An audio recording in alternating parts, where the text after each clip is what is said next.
8 ஹெட்ஸுக்கு கீழே இருக்கும். இத தீட்டா அலைகள்னு சொல்வாங்க.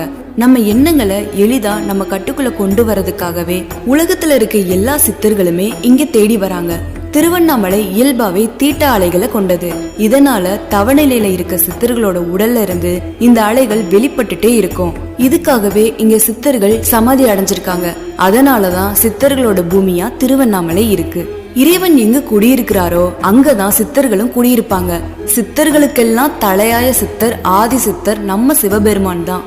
தலைவன் இருக்க இடத்துல தானே தொண்டர்களும் குடியிருப்பாங்க. அதனாலதான் திருவண்ணாமலையில சிவபெருமானுக்கு உறுதுணையா காலங்காலமா நாம பெரிதும் போற்றப்படுற 18 சித்தர்களும் அவர்களுக்கு பக்கபலமா 188 சித்தர்களும் இன்னும் அரூபமா நடமாடிட்டு இருக்காங்க.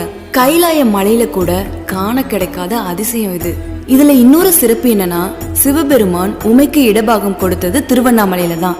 கைலாயத்துல ஆழ்ந்த தியானத்துல இருந்தப்ப ஈசனோட கண்களை விளையாட்டா மூடினாங்க. அதனால இந்த பிரபஞ்சமே இருண்டது. எல்லா ஜீவராசியுமே துன்புறுத்தலுக்கு ஆளானாங்க. இதனால ஏற்பட்ட பாவத்தை போக்க பூலோகம் வந்து காஞ்சிபுரம் கம்பை நதிக்கரையில காமாட்சி தவம் செஞ்சாங்க. ஒரு நாள் கம்பை நதியில வெள்ளப்பெருக்கு ஏற்பட்டது. அப்போ அவங்க வடிவமைச்ச சிவலிங்கம் கரையாம இருக்க சிவலிங்கத்தை கட்டி அணைச்சுக்கிட்டாங்க. அதனால பார்வதி தேவியோட பாவத்தை சிவபெருமான் நீக்கினாரு. அப்போ அன்னை காமாட்சி, ஐயனே, நீங்க என்ன பிரியாம இருக்க உங்க திருமேனியில எனக்கு இடபாகம் தரணும்னு கேட்டுக்கிட்டாங்க. அதுக்கு அண்ணாமலையில போய் தவம் இருக்க சொல்லி சொன்னாங்க. அப்படியே அவங்களும் தவம் செஞ்சாங்க. கார்த்திகை மாசத்துல பௌர்ணமியும் கிருத்திகையும் சேர்ந்து வர நாள்ல மலை மேல ஒரு பிரகாசமான ஒளி தோன்றுச்சு. அப்போ மலைய இடபுறமா சுற்றுன்னு அசரீரி ஒளிச்சது. அப்படியே கிரிவலம் போன அம்மைய அழைச்சு தன்னோட திருமேனியில இடபாகத்தை கொடுத்து ஆட்கொண்டாங்க. அப்போ சிவபெருமான் அர்த்தநாரீஸ்வரரா காட்சியளிச்சாங்க. இத நினைவுபடுத்துற விதமா தான் அண்ணாமலையில மகாதீபம் ஏற்றப்படுது.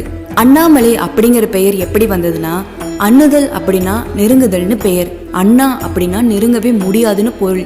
பிரம்மனும் திருமாலும் அடியையும் முடியையும் நெருங்க முடியாத நெருப்பு மலைங்கிறனால அண்ணாமலைன்னு பெயர் வந்தது.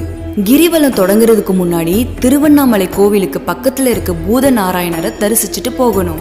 பூத நாராயணர் தான் திருவண்ணாமலையோட காவல் தெய்வம். அவரை வணங்கிட்டு போனா எந்த இடையூறும் இல்லாம கிரிவலத்தை முடிக்க முடியுங்கிறது ஐதீகம். அதுக்கப்புறம் வழியில இருக்க ரெட்ட பிள்ளையார வணங்கணும். அதுக்கப்புறம் ஆலயம் போய் அண்ணாமலையையும் அம்பிகையையும் வணங்கிட்டு பின்னாடி ராஜகோபுரத்தை வணங்கிட்டு அதுக்கப்புறம் மலைய வலம் வர தொடங்கணும். திருவண்ணாமலை முக்தி தலங்கறனால எல்லா நாட்களையுமே கிரிவலம் போகலாம். இருந்தாலும் பௌர்ணமி அமாவாசை நாட்கள்ல கிரிவலம் போனா இன்னும் சிறப்பா இருக்கும்.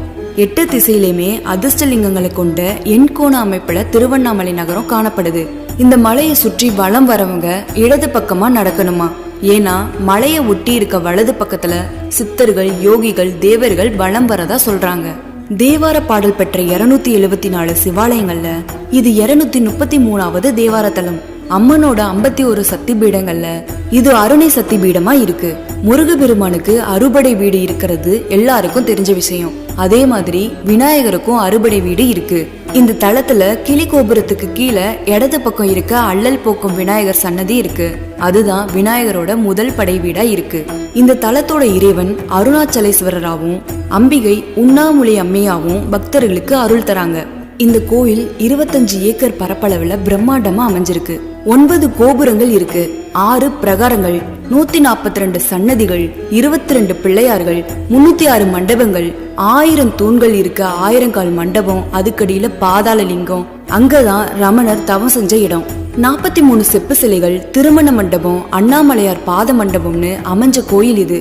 சிவகங்கை தீர்த்தம் பிரம்ம தீர்த்தம்னு 2 பெரிய குளங்கள் கோயிலுக்குள்ள அமைஞ்சிருக்கு.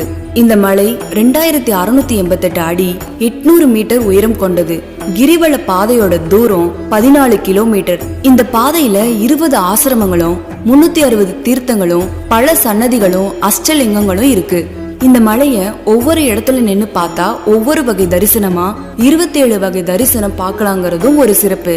மலையோட கிழக்குல இந்திரலிங்கம், தென்கிழக்குல அக்னிலிங்கம், தெற்க யமலிங்கம், தென்மேற்க நிருதிலிங்கம், மேற்க பர்ணலிங்கம், வடமேற்குல வாயுலிங்கம், வடக்குல குபேரலிங்கம், வடகிழக்குல ஈசானியலிங்கம் இருக்கு.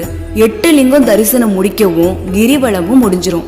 இந்த தலத்துலதான் திருப்புகழ், கந்தர அனுபூதி, திருவெம்பாவை, திருவம்மானை, அருணாச்சல அஷ்டகம்னு புனித நூல்கள்லாம் பிறந்தது. மூர்த்தி, தலம், தீர்த்தம்னு 3 வகையான சிறப்புகளை கொண்டிருக்கு.